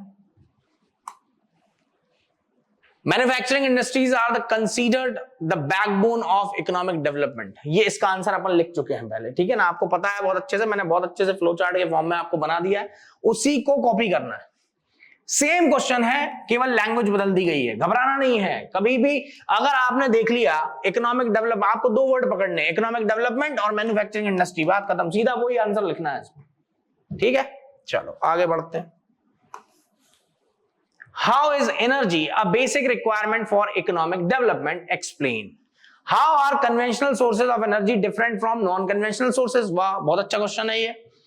एनर्जी कैसे एक बेसिक रिक्वायरमेंट हो सकती है इकोनॉमिक डेवलपमेंट के लिए, आप मुझे बताइए। आपने एक चैप्टर, आपके कोर्स में एक चैप्टर है life lines of Indian economy, है ये उसका क्वेश्चन नहीं है, लेकिन ये क्वेश्चन वहां से नहीं पूछा गया, लेकिन इस चैप्टर का यूज इस क्वेश्चन में लगा दूंगा मैं अभी। ये क्वेश्चन, ये आपका जो टॉपिक है ये तो मैप में आ रहा है, लेकिन इसी का यूज करके मैं इसका आंसर बना दूंगा। देखो जादू कैसे होता है। अब वो क्या पूछ रहा है, एनर्जी कैसे एक बेसिक रिक्वायरमेंट हो सकती है इकोनॉमिक डेवलपमेंट के लिए। सीधी सी बात है, सबसे पहले आपको ये पता होना चाहिए कि इंडियन इकोनॉमी को चलाने वाले सेक्टर्स कौन कौन से हैं। कौन कौन से हैं, सीधी सी बात बताते हैं। सबसे पहले ट्रांसपोर्टेशन, ठीक है, ये तो लाइफलाइन हो गई। और क्या है, ट्रेड, और क्या है, कम्युनिकेशन। यही है 3, यही 3 है जो आपकी इकोनॉमी चला रही है। अब आप मुझे ये बताइए कि इन तीनों को चलाने के लिए किसकी जरूरत होती है, इन तीनों को भी चलाने के लिए किसकी जरूरत है, इन तीनों को चलाने के लिए जरूरत है इंडस्ट्रीज की, समझ गए, इंडस्ट्रीज की। अब आपका जो इकोनॉमिक डेवलपमेंट होना है वो किससे होना है, इन सेक्टर्स से होना है। अगर ये नहीं होगा, ट्रेड नहीं होगा, तो ना तो ट्रांसपोर्टेशन होगा ना कम्युनिकेशन होगा, ठीक है ना। और ट्रेड बढ़ेगा तो ये भी बढ़ेगा, ये भी बढ़ेगा और ये भी बढ़ेगा। अल्टीमेटली तुम जो भी बना रहे हो मार्केट में बेचोगे ना, घर पे सजाने के लिए तो बना नहीं रहे हो, ठीक है। तो इंडस्ट्रीज जो है ना, उनको चलाने के लिए एनर्जी एक बेसिक रिक्वायरमेंट है। और जब एनर्जी इंडस्ट्री की बेसिक रिक्वायरमेंट है, तो जो लाइफलाइन है इंडियन इकोनॉमीज की, इंडियन इकोनॉमी की या डेवलपमेंट के लिए जो मस्ट क्राइटेरिया, उसको चलाने के लिए भी एनर्जी एक बेसिक रिक्वायरमेंट हो गई। अगर एनर्जी नहीं होगी तो इंडस्ट्री काम नहीं करेगी, और इंडस्ट्री नहीं काम करेगी तो ये सब काम नहीं करेंगे। So ultimately these factors are responsible for the economic development and energy is the basic requirement for the economic development। इस तरह से ये आंसर लिखना है। अब आप कहोगे सर आंसर लिखना कैसे, इसका मैं आपको राइटिंग अप्रोच बता देता हूं। सबसे पहले आप डालोगे इसमें इंट्रो। अगर ये 5 नंबर में क्वेश्चन आया तो डालना इंट्रो, 3 नंबर वाले में इंट्रो नहीं डालना, 2 नंबर वाले में इंट्रो नहीं डालना। अगर आपसे पूछ रहा है कि 5 नंबर में ये क्वेश्चन पूछा एनर्जी एक बेसिक रिक्वायरमेंट कैसी है इकोनॉमिक डेवलपमेंट की, तो सबसे पहले आपको ये बताना है कि इकोनॉमिक डेवलपमेंट क्या है। इकोनॉमिक डेवलपमेंट क्या होता है भाई, क्या मतलब इकोनॉमिक डेवलपमेंट से, क्या क्या होता है इकोनॉमिक डेवलप, बताओगे कि नहीं बताओगे। तो सबसे पहले आप बताओगे कि इंडस्ट्रियल डेवलपमेंट चाहिए हमको, और इंडस्ट्रियल डेवलपमेंट के साथ साथ ये सेक्टर्स चाहिए डेवलप होते हुए, तब हम कहेंगे कि इकोनॉमिक डेवलपमेंट हो रहा है। तो क्या लगा सकते हो आप, इंफ्रास्ट्रक्चरल डेवलपमेंट,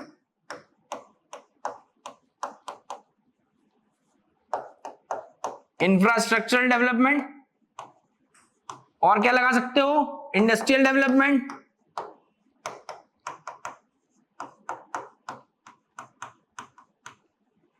ठीक है। और ये इन दोनों की जरूरत क्यों है, इकोनॉमिक डेवलपमेंट के लिए। और इकोनॉमिक डेवलपमेंट की जरूरत क्यों है, प्रॉस्पेरिटी के लिए, तभी तो लोगों का लिविंग स्टैंडर्ड हाई होगा। अगर देश में इकोनॉमिक डेवलपमेंट ही नहीं होगा तो लोग वही प्रिमिटिव लाइफ जीते रहेंगे हमेशा।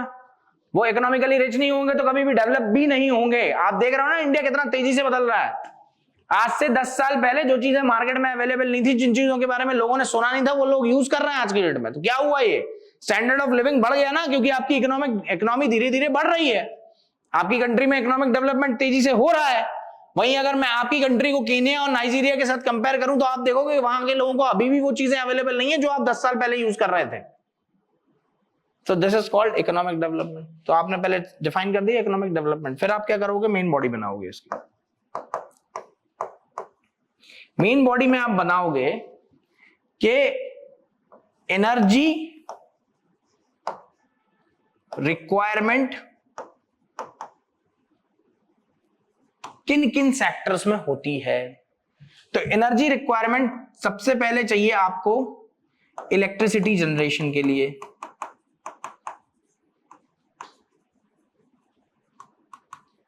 दूसरा आपको एनर्जी की रिक्वायरमेंट कहां है, दूसरा एनर्जी की रिक्वायरमेंट है आपको ट्रांसपोर्टेशन के लिए। ठीक है, दूसरी रिक्वायरमेंट कहां है, ट्रांसपोर्टेशन के लिए। और तीसरी रिक्वायरमेंट एनर्जी की कहां होती है, तीसरी होती है आपकी डोमेस्टिक यूज के लिए एज फ्यूल। तो ये आपकी रिक्वायरमेंट है। ये तीनों रिक्वायरमेंट होती हैं जो जब फुलफिल होती हैं तब क्या होता है, आपका इंडस्ट्री चलती है, इंडस्ट्रियल रन। लास्ट में आप इसको क्या करोगे, कंक्लूड करोगे।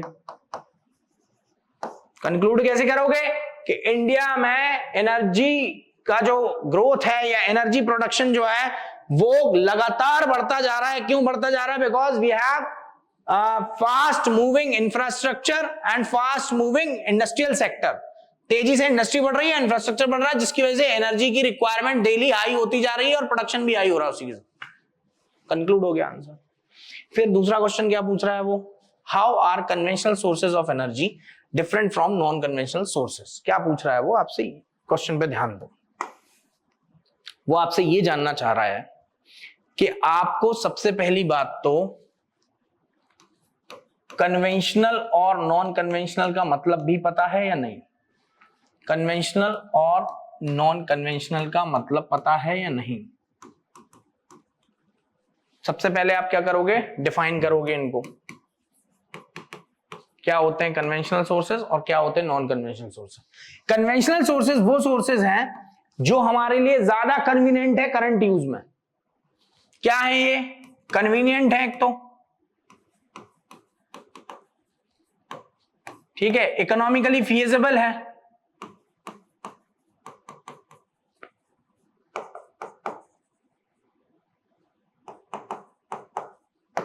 ठीक है, इजीली एक्सेसिबल है,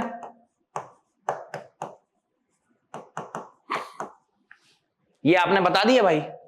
ठीक है, ये आपने फीचर्स लिख दिए। सबसे पहले डिफाइन कर दो, फिर आपने फीचर्स लिख दिए। ठीक है, और कैसे हैं, नॉन रिन्यूएबल है,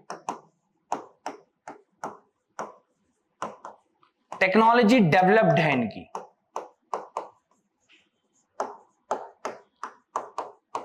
इनकी टेक्नोलॉजी कैसी है, डेवलप्ड है। ठीक, इकोनॉमिकली फीजिबल का मतलब क्या है, कम दाम में अवेलेबल है ना। ठीक है, अब अगर मैं नॉन कन्वेंशनल की बात करूं तो ये क्या है, नॉन कन्वीनियंट है भाई, सीधी सी बात है। नॉन कन्वीनियंट क्यों है, नॉन कन्वीनियंट क्यों है,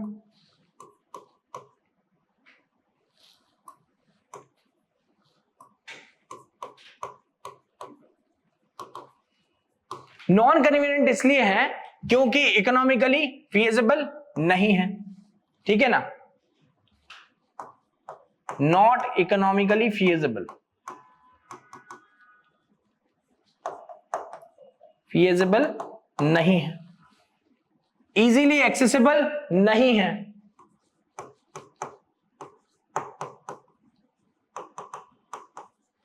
ठीक है, बट रिन्यूएबल है, रिन्यूएबल है।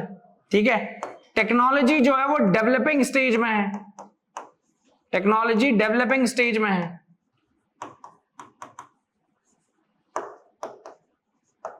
ये सारे आप डिफरेंस लिख दोगे, बन जाएगा, बढ़िया टेबल बना के लिख देना डिफरेंस, और लास्ट में एग्जाम्पल लिख देना, और लास्ट में एक लाइन लिख देना, although conventional resources are more convenient for our use, but they are present in limited quantity, so we have to create a substitute in non-conventional resources to overcome or to reduce the dependence on conventional sources. मतलब हमें conventional sources की dependence को कम करने के लिए इन non-conventional sources को अपने substitute के फॉर्म में डेवलप करना होगा, तभी आगे हमारा काम चलेगा। इसी तरह से आप देख रहे हो ना, आज के डेट में क्या आ रहा है, ईवी आ गए हैं, इलेक्ट्रिकल व्हीकल्स आ गए हैं, हाइड्रोजन व्हीकल्स आ गए हैं, हाइड्रोजन व्हीकल्स आ गए हैं। अब अभी हमारे रोड एंड ट्रांसपोर्ट मिनिस्टर ने कुछ दिनों पहले हाइड्रोजन फ्यूल से ड्रिवन कार जो है वो लॉन्च की इंडिया में, ठीक है। उसका वेस्ट पता क्या है, उसका जो एग्जॉस्ट है वो क्या है, पानी। और जब वो कार चलती है, अगर मान लो आपने 100 किलोमीटर की कार 100 किलोमीटर गाड़ी चला दी, तो आसपास का लगभग 250 किलोमीटर का जो एरिया है ना, वो पोल्यूशन फ्री हो जाएगा उससे, ऐसा कहना है उनका। मतलब उस एरिया में, आसपास के एरिया में जो एयर चल रही होगी, उस एयर को साफ भी करेगी वो गाड़ी, ठीक है। बट ऐसा नहीं कि एक कार लेके निकल गए और पूरा इंडिया साफ कर दे, ऐसा नहीं है। वो ये कह रहे हैं कि कंपैरेटिवली जितना व्हीकलर पोल्यूशन आज की डेट में है, जितने डोमेस्टिक व्हीकल्स या कमर्शियल व्हीकल्स चल रहे हैं रोड पे, अगर उनको रिप्लेस कर दें हम हाइड्रोजन व्हीकल्स के साथ, तो ठीक है। तो वो ऐसा मत समझना कि आपने अकेली ले ली तो आप पूरे इंडिया का पोल्यूशन साफ कर दो, ऐसा नहीं। चलो आगे बढ़ते हैं। Same question, how is energy a basic requirement for economic development, ये हम कर चुके हैं क्वेश्चन। चलिए अगला नंबर आता है, विच of the following pair is correctly matched. Alluvial soil, western Rajasthan, बिल्कुल गलत, क्योंकि यहां पर क्या मिलता है, arid soil. Black soil, northern plain, ये भी गलत। एरिड सॉइल आपका डेक्कन प्लेट्यू, ये भी गलत। तो अब क्या बच रहा है भाई, ये बच रहा है लैटराइट सॉइल, कहां मिलेगी, वेस्टर्न घाट में। चलो इनके अगर करेक्ट मैच करने होते तो कहां जाते, तो ये नॉर्दर्न प्लेन, ठीक है, ब्लैक सॉइल डेक्कन प्लेट्यू, और एरिड सॉइल आपका क्या हो गया, वेस्टर्न राजस्थान, मतलब पाकिस्तान की तरफ वाला एरिया। अगर मैं बात करूं तो डेक्कन प्लेट्यू में आपको ब्लैक सॉइल क्यों मिली, या मालवा प्लेट्यू में ब्लैक सॉइल क्यों है, तो इसका रीजन है कि ब्लैक सॉइल का जो ओरिजिन है ना, वो कैसा है, वॉल्केनिक ओरिजिन है। मतलब वॉल्केनो से निकलने वाला जो लावा है वो इग्नियस रॉक में कन्वर्ट होता है, और इग्नियस रॉक की वेदरिंग से क्या बनती है, ब्लैक सॉइल, ठीक है। और ब्लैक सॉइल के नाम भी पूछे जा सकते हैं भाई, अलग अलग नामों से जाना जाता है इसको। रेगुर एक नाम है इसका, रेगुर, फिर एक नाम है कॉटन सॉइल, फिर एक नाम है चरनोजम। इस तरह से इसके अलग अलग नाम है, ठीक है। चलो आगे बढ़ते हैं। Match the column A with column B and choose the correct option. अब आपसे रिवर दे दिया और डैम पूछ रहे हैं, ठीक है। तो अगर ये क्वेश्चन नहीं भी आएगा तो मैप में तो हमारे लिए यूजफुल हो सकता है ना। तो महानदी, नर्मदा, चंबल, चिनाब। अब तो देखो फिर वही सिचुएशन आ गई, अब फिर फंस गए हमको नहीं आता, हमको चारों ऑप्शन नहीं आते भाई। हमको पता है कि नर्मदा रिवर पे सरदार सरोवर डैम बना हुआ है, तो चलो चेक कर लेते हैं एक बार, अपना एलिमिनेशन मेथड लगा के देख लेते हैं इसमें। तो सेकंड का 1 यहां दिख रहा है, यहां सेकंड का 3 दिख रहा है, मतलब ये गलत हो गया। यहां सेकंड का 4 दिख रहा है, मतलब ये भी गलत हो गया। यहां सेकंड का सेकंड दिख रहा है, मतलब ये भी गलत हो गया। फिक्स बैठ गया इसमें, देखो ये वाला मेथड, ठीक है, एलिमिनेशन। बाकी मैंने 3 को देखा ही नहीं, निकल के आ गया आंसर। फर्स्ट का क्या हो गया 2, महानदी पे क्या बना है, Hirakud, and it is the longest dam of India, longest dam.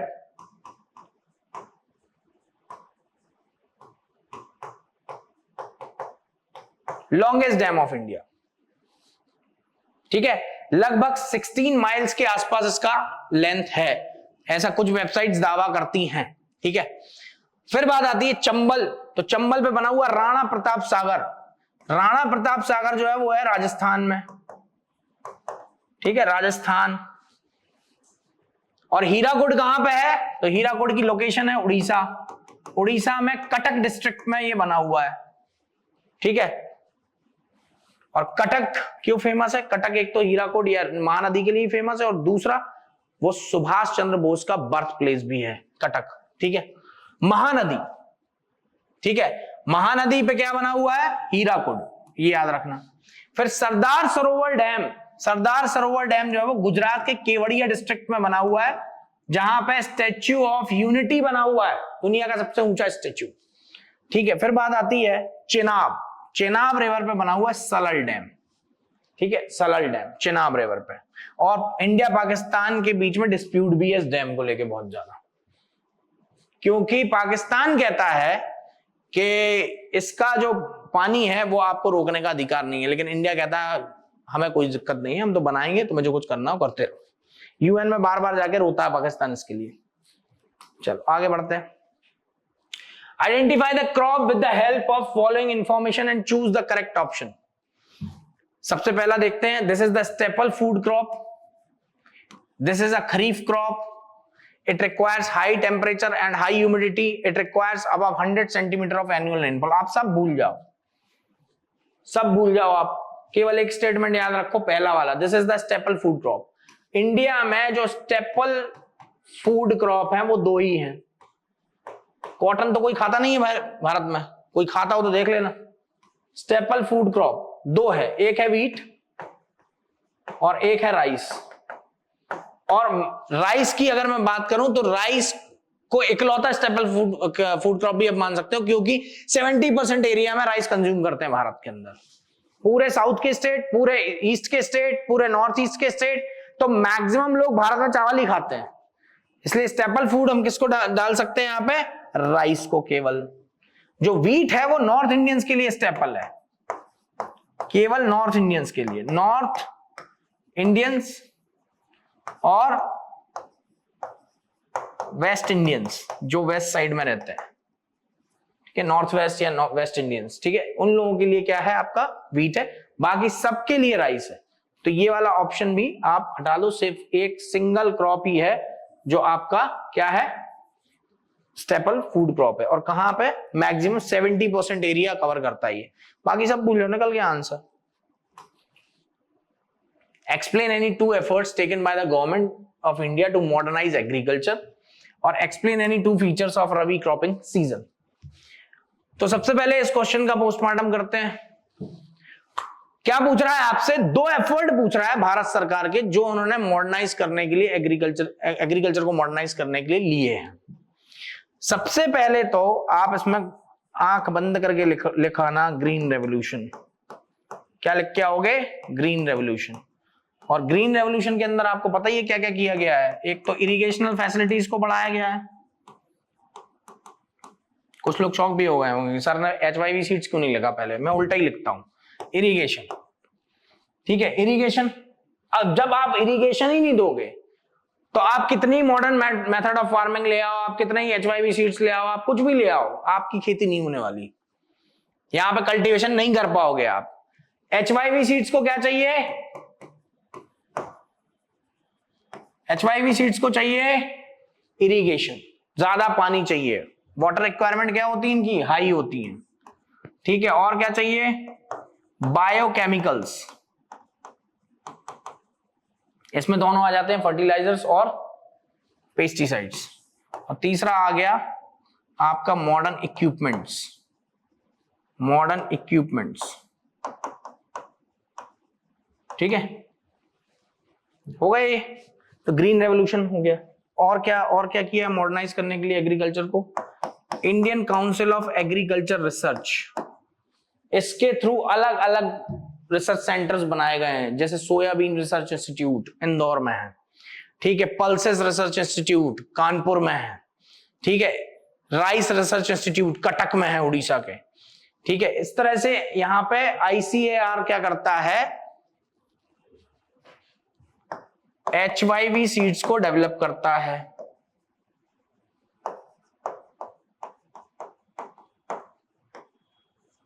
ठीक है, और क्या किया है भारत सरकार ने,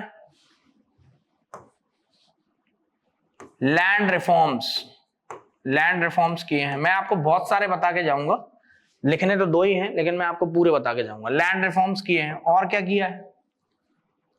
किया है, क्रेडिट फैसिलिटीज दी हैं एट रूरल लेवल। ठीक है, और क्या किया है, सॉइल टेस्टिंग, ठीक है, वेदर फोरकास्टिंग,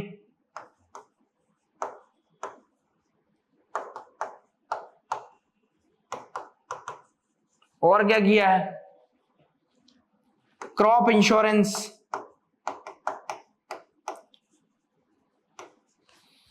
और क्या किया है, मल्टीपर्पज रिवर प्रोजेक्ट्स, क्या किया है, मल्टीपर्पज रिवर प्रोजेक्ट्स।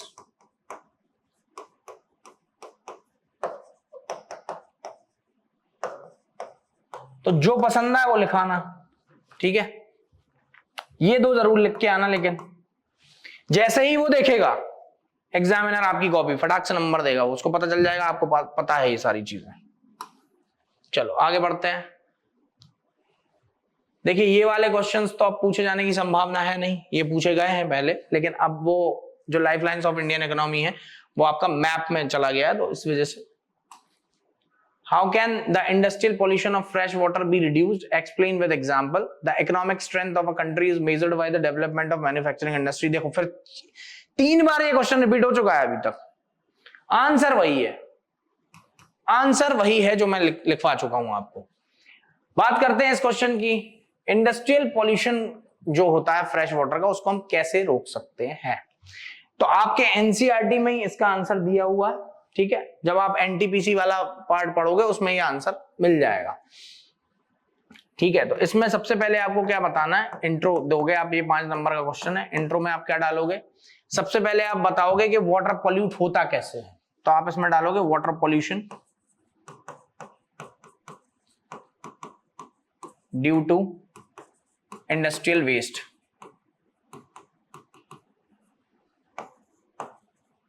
फिर आप मेन बॉडी बनाओगे, मेन बॉडी में आपको क्या बताना है, आपको तरीके बताने हैं जिनसे कि वाटर पॉल्यूशन रोका जा सकता है, ठीक है। तो आप सबसे पहले क्या बताओगे उसमें, बायोलॉजिकली ट्रीटमेंट होना चाहिए, ट्रीटमेंट ऑफ इंडस्ट्रियल वेस्ट, ठीक है। दूसरी बात, ना तो पानी जो है, जो इंडस्ट्रियल वेस्ट है, उसको मेन वाटर बॉडी में कभी भी नहीं जोड़ना चाहिए, कभी भी नहीं उसको डालना चाहिए, ठीक है ना, ओपन नहीं करना चाहिए कभी भी मेन बॉडी जो कि डोमेस्टिक यूज के लिए वाटर यूज किया जा रहा है, मतलब जैसे कोई नदी है, कोई तालाब है, उसमें ना डालें, ठीक है ना। तो इसमें क्या कर सकते हैं, प्रोहिबिट किया जा सकता है, prohibition on mixing of industrial waste into main water bodies.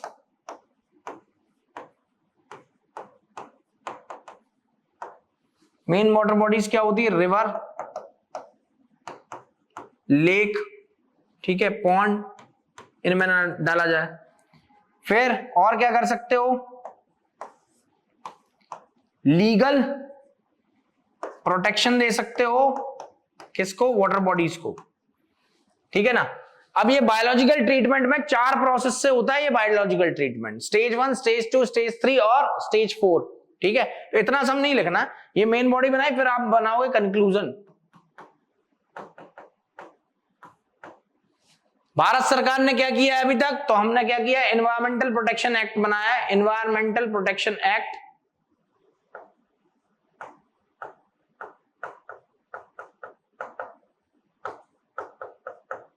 ठीक है, जिसके थ्रू हम इंडस्ट्रीज को वाटर मिक्सिंग से रोकते हैं। बट ये प्रैक्टिकली उतना पॉसिबल नहीं हो पाता है, भारत सरकार के लिए भी करना चाहिए। वाटर कंटेमिनेशन इस देश की सबसे बड़ी समस्या है आज की डेट में, पता है आपको।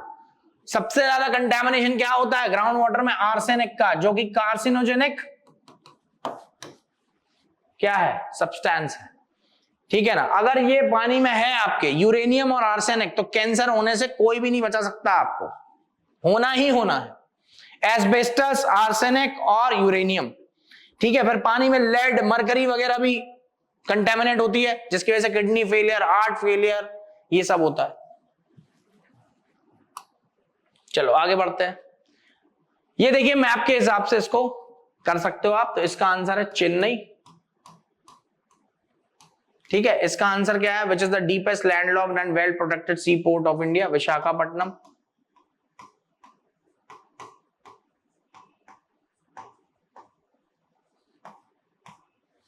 ठीक है।